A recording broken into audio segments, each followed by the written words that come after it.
My name is Doug Hall. Did you know there's a relatively small percentage of the workforce? No, not the 1%ers.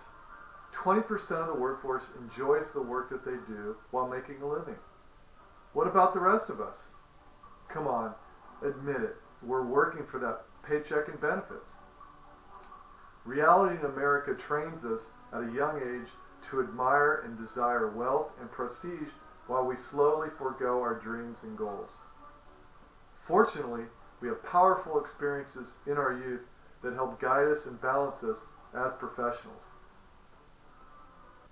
As a society, we've come to a fork in the road where we can foster and nurture environments that match jobs with people's aptitudes and interests in mind.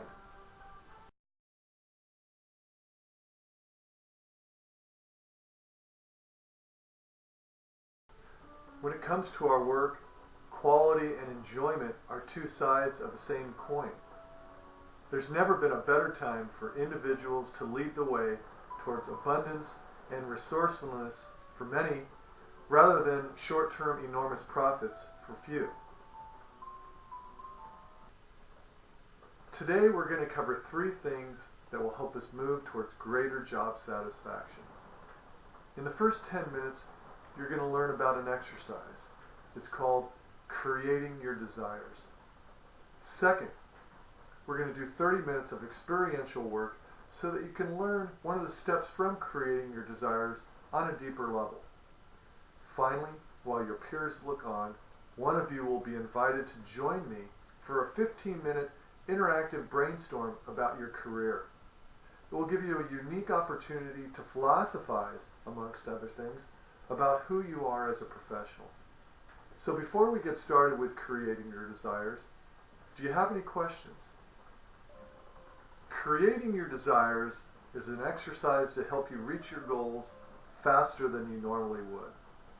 It combines mindfulness, psychology, and law of attraction concepts, along with experiential activities.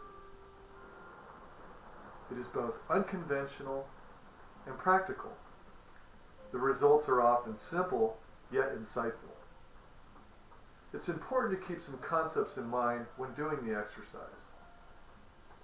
Creating form from formlessness. You are the creator in that process. Desire is created from the contrast in the universe. To resist contrast is to resist desire, which is to go against the power of the universe. We manifest what we vibrate. It is our vibration that is matched, not the thoughts that make up the vibration. Our vibration is determined by our flow of well-being. Vibration is karma, and is determined not so much by our behavior, but more our consciousness related to the choices we make.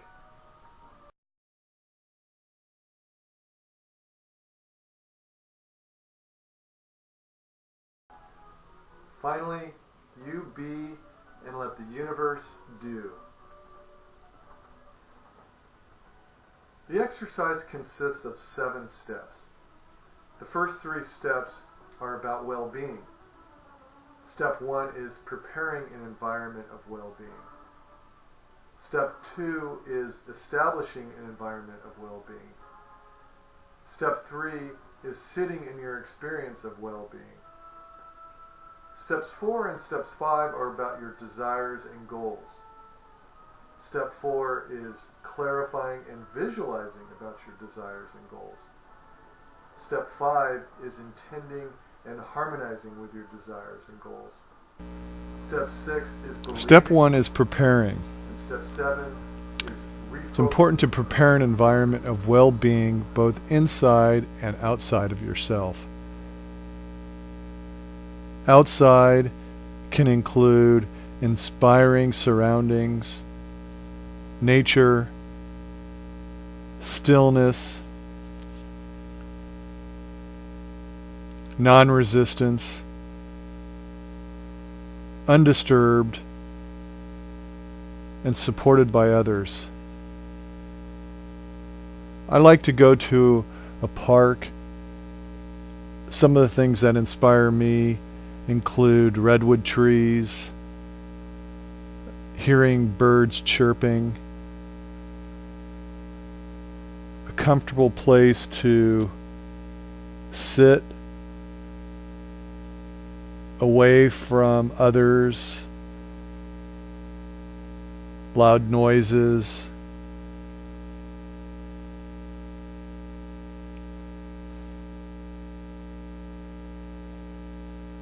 Inside of myself, I like to get relaxed. There's certain things that I say to myself, such as flowing without resistance, ease. I also hope to have my mood in a high or good space, that my vibration is high. Even if I'm not feeling good or if there's something bothering me, I try to relax, and I'll even use reassurances, cognitive reassurances, mantras, just to get myself into a good space to prepare for step 2. So I'll repeat these things again, such as outside of myself. I'll say to myself, inspiring surroundings, nature, stillness, non-resistance, undisturbed. I'll say these things to myself. I'll think about those people that that support me. I'll think about those people that support me, and remind myself that there's a lot of people in the world that will be happy that I'm focusing on being positive and having a positive impact on society. So let's prepare our environment. Step 2 is establishing an environment of well-being. Here are some concepts. Pay attention to your inner experience. Notice all experiences of unease. Observe without participating in all restrictive thinking and feeling. Wait until all resistance to resistive thinking and feeling transmutes or disappears. Unattach from all resistance. Surrender to the presence of your resistance. Appreciate, feel gratitude, accept the presence of all things. Darkness is the stairway to heaven. This step is the mindfulness step. Although one doesn't have to feed the negative experiences, it's important to acknowledge them. Once acknowledged, you can use techniques you have learned to challenge old patterns of thinking and feeling. Techniques such as acupressure, mantras, and cognitive reality testing help me, especially when facing strong emotions. Being careful not to feed the negativity, sometimes remembering challenging thoughts and feelings can be good practice for difficult times in the future. Go inside and pay attention on what's happening. If it's deep inside, feel it. And remember to breathe.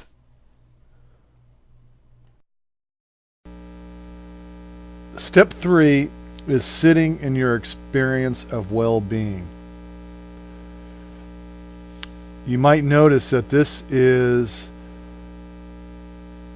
the hardest step to actually sit through. I think we're geared towards doing and accomplishing things rather than sitting in blissful feelings. And that's really what step 3 is calling for. Step two can actually really create some good feelings, especially if there is relief from uncomfortable feelings. Step three can really feel pleasurable and just comfortable. And I have an inclination to move on to step four and work on my goals and things like that. So I kind of have to remind myself to move on, to stay with step three. And that moving on to step four very quickly can be considered a form of resistance when we're not sitting with those feelings of relaxation, of appreciation, of acceptance, gratitude, those positive feelings. So I'm inviting you to sit in those feelings now.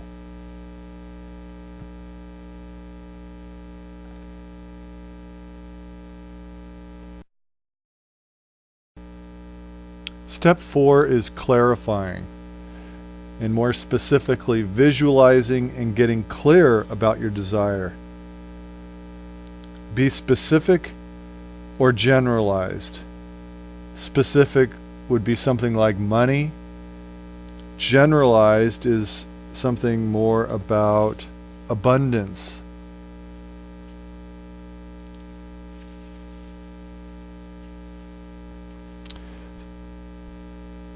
So this is where I kind of reiterate my goals. My goals have tended to be the same over a period of time. I do change them, I modify them. The other thing is that I'm not sure if I've bit more than I can chew, but I have 3 goals that I kind of work on. So if you have more than one goal, that's, in my opinion, okay. Sometimes that can be a little bit overwhelming, and it's especially the step 2 of this process of noticing unease, because certain feelings might be different between one goal or another. So if I've got 3 goals, I might be dealing with multiple issues that might be getting in the way of my goals. So you might want to even write down what your goals are. I've done that at times. Sometimes I have a habit of losing focus when I'm visualizing. So sometimes writing them down, looking at them, but there's a number of things that you can do in this step. But get clear about what you want.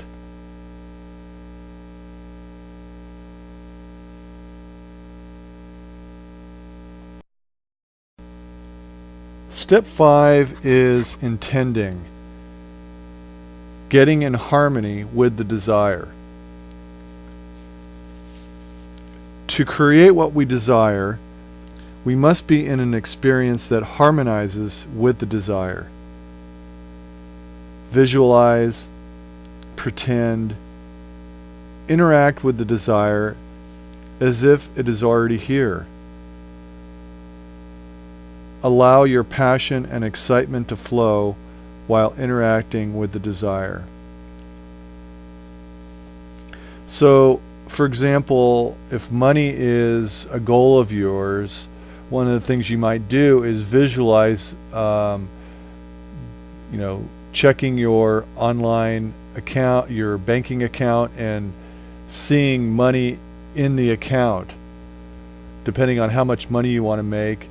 And say it's a year, you're looking a year into the future or something. So imagine that amount that you want on a yearly basis, that's in the account, or a big portion of that amount. So you're imagining that happening.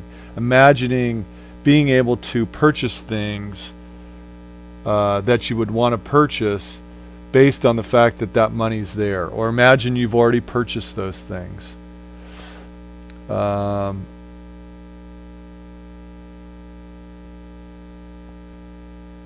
These can bring up wonderful feelings when you imagine having accomplished your goals.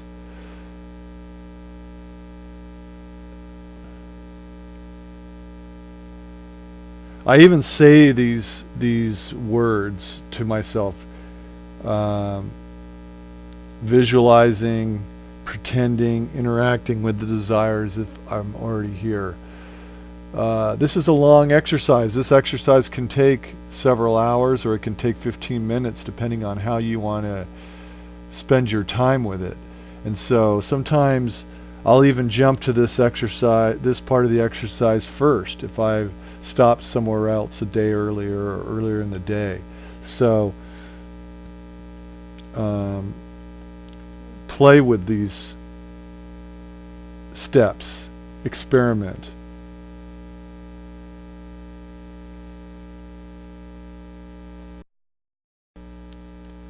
Step 6 is believing, allowing your desire to unfold without your participation.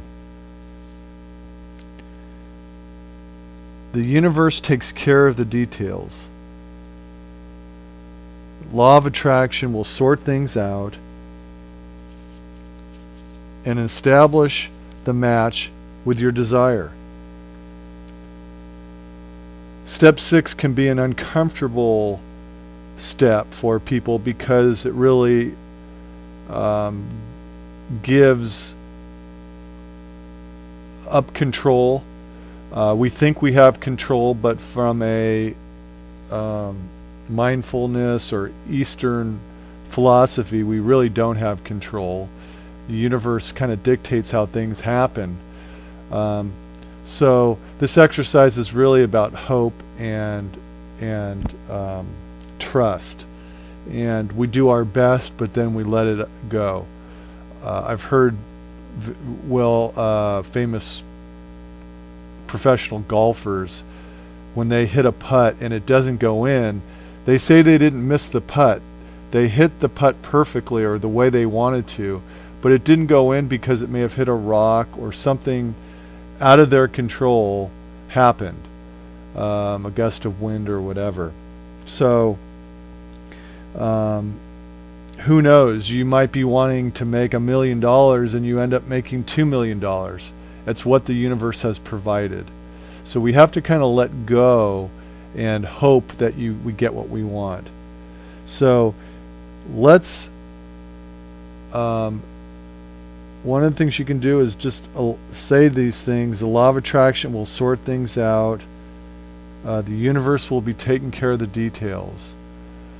So you can repeat these things over to yourself, but just breathe during this process and go through, visualize your goal, but then let it go and hope, but don't need your goal or desire to happen. Just relax, breathe, let go, hope, trust, faith.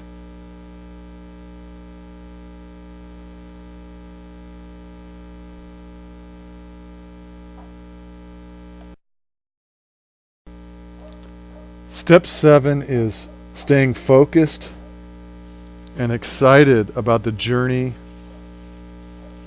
toward the desire rather than the manifestation of it. Imagining it's a done deal. I can see it coming. It will be so exciting when it arrives. I'm enjoying my anticipation. So this step 7 follows step 6, which is really trusting the universe that the universe is going to give you what you need. May not be exactly what you want, but it's what is needed and what is really in many ways perfect. Step 7 is returning back to your focus and thinking positively that it's going to happen. And I've noticed that this step was hard at the beginning, but the more comfortable and confident I became in my goals and seeing positive reinforcement and positive impacts on my life from doing this exercise. Step 7 has really become, in some ways, repetitive, and when people ask me questions, I'll say I can see it coming, and I believe it. Whereas before I was kind of faking it or just saying it, not really believing it or not sure if it would happen. Now it's like I see it happening. It's already happening. It's exciting. It's like, what is this really going to be like exactly? I mean, I'm starting to see it. So people will start saying, oh, wow, you sound really excited about that. And they can really sense it. And that's, I think, really one of the benefits of this exercise and one of the goals.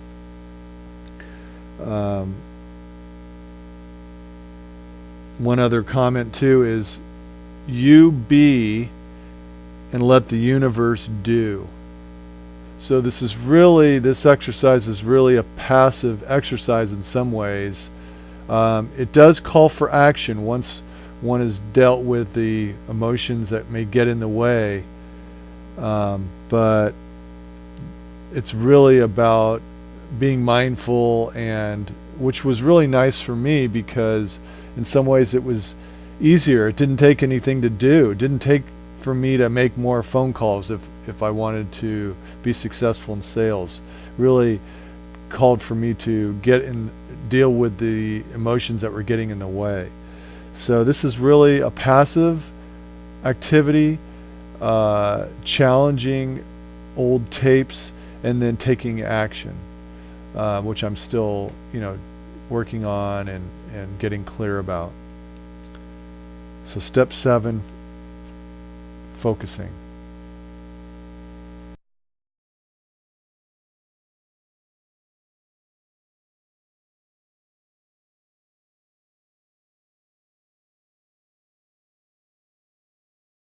For the umpteenth time, a teacher I really didn't know well sat down next to me. When it came to my problems around fighting and arguing and not following directions, no one could reach me. My schoolwork and confidence suffered.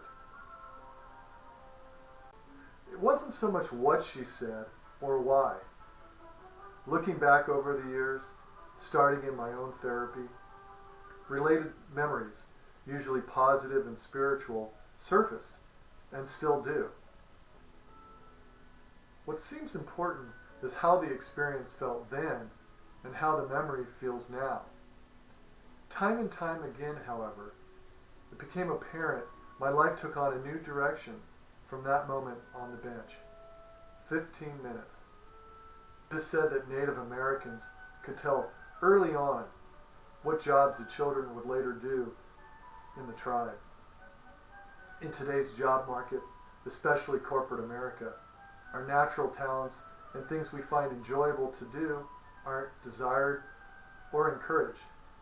It can lead to unpleasant experiences and business as usual results. That teacher would later become my 5th and 6th grade teacher, which was icing on the cake. Insights from those early experiences have helped guide and inspire me in my work today. My hope is that you try creating your desires. Start with 1, 2, or all 7 steps. Whatever you do it with regularity. Do it when you want to do it, rather than one more thing to put on your to-do list. When you leave here today, you might want to ask yourself, what about my 15 minutes? Thank you very much for coming today. I really appreciate your time. Have a good day.